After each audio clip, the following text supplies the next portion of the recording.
ñoom la ñu reconnaître li ñu jàppoon nag mooy que ni ña nga xam ne ñoom la ñu njëkkoon a valider dañ leen di teg de côté léegi ñi mujjee ñi nga xamante ni nekkuñu woon en règle dañuy jël seeni ay tour dolli ko ci ña nga xam ne ñoom la ñu njëkk valider. gisuñu loolu gis beneen liste boo xamante ni tey comme Sunugal 24 mi nga xam ne jàlloon na ci liste bu njëkk ba gisuñu ko mais nag xel mun na dal ci lan doyen Samba mooy que ni tey bu ñu gisee directeur bu yor wàllum communication bi wax ni ay erreur moo ci am ça veut dire que am na ñoo xamante ni tey gisuñu fa seen tur waaye loolu jàppul ni ñoom mataluñu la nga xam ne moom la ñu waroon matal waaye xëy na nit itam dafay juum ci benn côté. surtout et ñu delluwaat pour wax leen parce que démb. dañ leen annoncé woon ne Sunugal 24 mu ngi woon ci liste bi.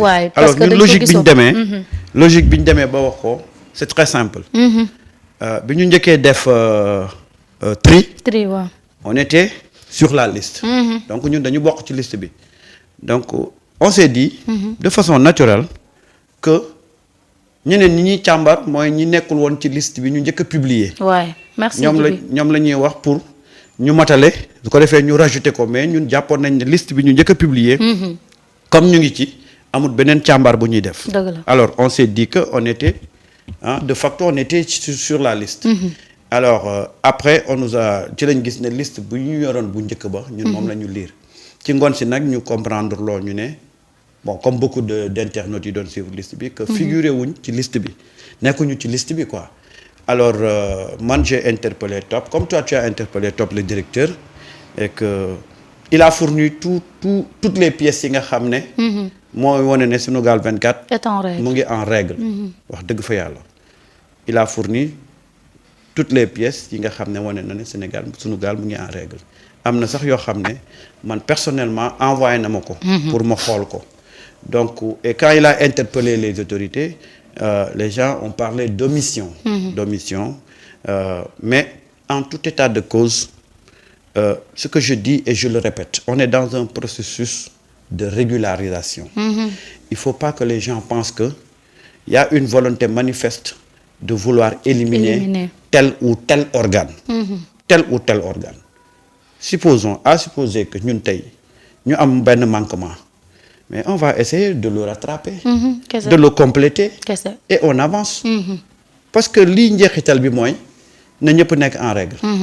il s'agit pas aujourd'hui de venir dire que coûte que coûte on va fermer les organes de presse. parce que même tey bu amee ñoo xam ne tey dañ leen éliminer. mais ils peuvent à court terme defar seeni ay papiers daal di taxawal seen organe. parce que cet exercice bi ça ne veut pas dire que organes yi nga xam ne moom la ñu retenir ba àdduna di jeex ñoom rek ay nekkati ci Sénégal. déedéet.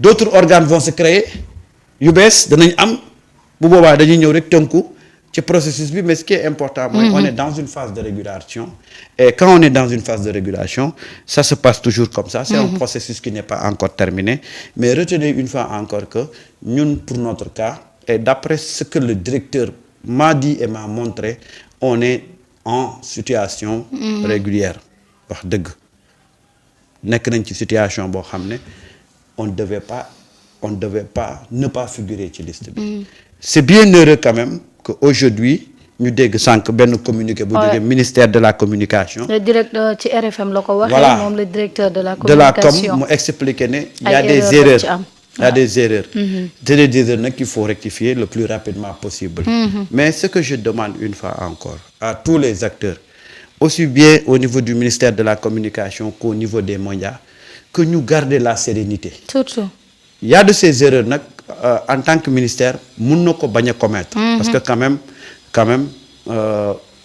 lii du lu ndaw c'est important war nañ ci def rigueur bi ci war pour que mu bañ a am ay erreurs deuxième chose également au niveau des médias que les gens yi nga xam ne dañ leen recaler que bu ñu jékki-jékki rek am benn posture de va-t-en-guerre bay wax yoo xam ne sax daanaka dafay jéggi dayoo dañu nekk ci benn processus tey les mesures yi nga xam ne moom la ñuy jël nii mais c'est plus bénéfique pour ñun les médias que le ministère de la communication parce que c'est laisser aller là qu'il y avait dans la presse même s'il y avait des organes yu ci doon gis seen bopp mais organes yi ci gisuteen seen bopp ñoo ci gën a bëri ñi ci loru ñoo ci gën a bëri parce que da ngay présenter toutes les garanties pour bénéficier d'une convention.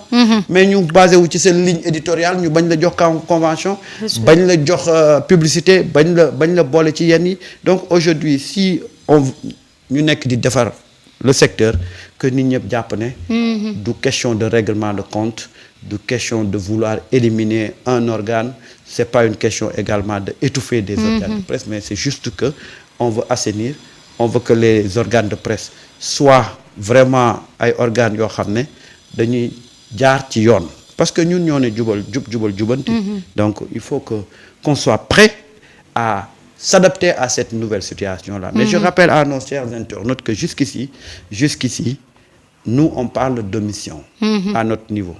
Parce que on a rempli les conditions yi nga xam ne war nañ ci reconnaître un organe de presse. Ensuite, ce qu'on n'a pas compris, c'est qu'on a été coopté ci première liste bi. Donc si deuxième bi ñu gis ne nekkuñu ci bon ça va nous paraître un peu bizarre. Ouais, parce que dans notre logique on se disait que ñi nga xam ne ñoo njëkk a jàll dañuy taxaw xaar léegi ñi ñu seggoon le temps que ñuy régulariser. bu ñu régulariser ñu ñëw boole leen ak ñi njëkk a jàll.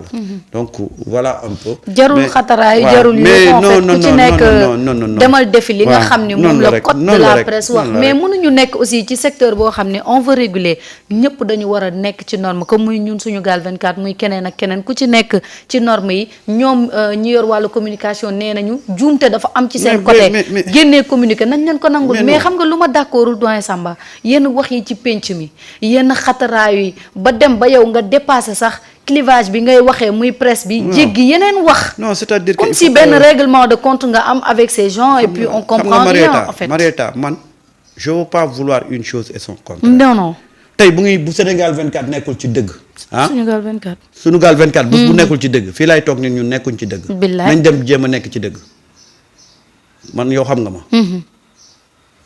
bu yeboo après bu ma ko waxee ba pare ñu dàq ma mais dama koy wax c'est-à-dire que nous avons combattu pour des principes. principes yooyu nu mu métti nañ ci tegu. mooy dëgg de. waaw waaye quand ça t'arrange tu es pour les principes. quand ça ne t'arrange pas tu veux qu'on bafoue les principes. c'est pas normal loolu du posture nit koo xam ne da ngay wax ne yow da ngay joxe ay message de conscientisation ci ci place publique bi ak lu mu métti rek. quand ça va pas dire que ça va pas et puis s'il faut rectifier on rectifie. waaw moo gën de yuuxu yi jusqu'ici personne n'a dit qu'on va fermer. on vous dit conformez-vous à la réglementation. mais faites tout pour être conforme à la réglementation. et su loolu yëpp su demee ba antu nag ce sera tout bénéf pour tout le monde. mais il faut pas que nit ñi commencer. di wax bay wax lu ëpp waaw man de xam nga kañ lay xataraayu. bés bu ma demee ba xam ne lii ñu ma téye ñi ko def ñoo nekkul ci yoon. waaw ma xam ne ñoom nekkuñ ci yoon. teguñ ko ci dëgg. ma xam ne bu boobaa nag dara ci xataraayu waaye nag saway il faut que ñu xam ne ñun ñoo bugg affaire bi jaar ci yoon ñu conformer wu ak li yoon jaar ci yoon. mais pour rassurer tous ces téléspectateurs. yi nga xam ne ñu ngi ñuy suivre que ñun quand j'ai parlé avec le directeur Sunugal 24 mu ngi ci situation mu ngi en règle. Et que quand on a saisi les autorités nee nañ ils vont vérifier parce que y a des omissions. il y a des erreurs. et te loolu lañu souligner sànq en fait ci communiqué bi ñoom nee nañ ay erreur am na ci te nit rek mooy juum aussi dañ leen di bàyyi ñoom tam ñu demaat xoolaat seeni processus la oui parce que tam processus la Maria. nit ñi bu ñu foog ne tey affaire bi xeex la bëkkante la wala chasse aux sorciers non dañu nekk ci processus à chaque étape s'il y a des manquements on rétablit et puis on continue. Voilà c'est juste ça. C'est un processus pour qu'à l'arrivée, parce que ce qui est important, c'est qu'à l'arrivée, que toutes les entreprises de presse qui ont été cooptées soient en règle. Loolu mooy solo bi tey mun nga ñëw ñu ne la tey mun nga yeewu ñu ne la écoute par rapport à ça motaloo ko. demal nga motali ko mais on n'a pas amené des garde-fous ici ou des gendarmes pour dire que tey vous allez fermer. Non. nañu delloo ci xel yi rek ku ci nekk dem def li nga war a def ñoom tamit ñoom tamit ñu rigoureux ci li nga xam ne moom la ñuy liggéey parce que aussi lu mel noonu tamit kenn du ko paraxee kenn du ko caaxaane parce que dëgg la nit tamit dafay juum ñoom dañoo juum reconnaître nañu que ni am na ci ay njuumte yu ci am il faudra aussi ñu gën a jël seen temps gën a xoolaat naka la ñuy def parce que tamit booy réguler il faut yow tamit nga jël le temps qu'il faut pour que nga mën a toog càmbar parce que tamit dara bu xasee ba génn mën nañ la cee ŋàññ fekk yow ay la yéwén juumte sax mën na cee am mais que ñoom ñu jël rek seen temps doyen Samba gën a mën a càmbar mbir mi gën a mën a liggéey mbir mi su ko defee réeroo du am xuloo du am càppante du am c'est le plus important aussi surtout ça nag c'est toutes des décisions comme ça il faut prendre le temps qu'il faut parce que démb moom bi ma ko njëkkee dégg ci guddi gi